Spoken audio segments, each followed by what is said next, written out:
ঈদুল আজহার দিন দেশের বিভিন্ন অঞ্চলে হালকা থেকে মাঝারি ধরনের বৃষ্টি থাকতে পারে, সে সঙ্গে তাপমাত্রাও বাড়তে পারে। আবহাওয়া অধিদপ্তর সূত্রে জানা গেছে এমন তথ্য।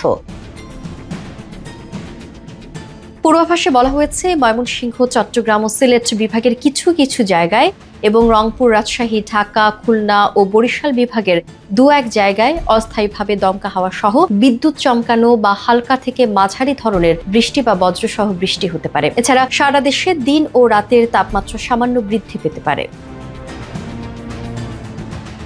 আবহাওয়াবিদরা বলছেন, দেশের কোথাও কোথাও ঈদের জামাতের সময় হালকা বৃষ্টি হতে পারে, তবে ভারী বর্ষণের সম্ভাবনা কম।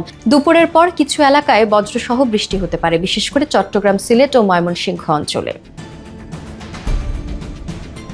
ঈদের দ্বিতীয় দিন সকাল ৯টা থেকে পরবর্তী ২৪ ঘন্টায় চট্টগ্রাম ও সিলেট বিভাগের দু এক জায়গায় অস্থায়ীভাবে দমকা হাওয়া সহ বিদ্যুৎ চমকানো, হালকা থেকে মাঝারি ধরনের বৃষ্টি বজ্র সহ বৃষ্টি হতে পারে। এছাড়া দেশের অন্যত্র অস্থায়ীভাবে আংশিক মেঘলা আকাশ সহ আবহাওয়া প্রধানত শুষ্ক থাকতে পারে। ওই দিন সারা দেশে দিনের তাপমাত্রা প্রায় অপরিবর্তিত থাকতে পারে এবং রাতের তাপমাত্রা সামান্য বাড়তে পারে। তবে চলতি সপ্তাহের শেষ দিকে বৃষ্টিপাতের প্রবণতা বাড়তে পারে এবং তাপমাত্রা কমতে পারে বলেও জানিয়েছে আবহাওয়া অধিদপ্তর।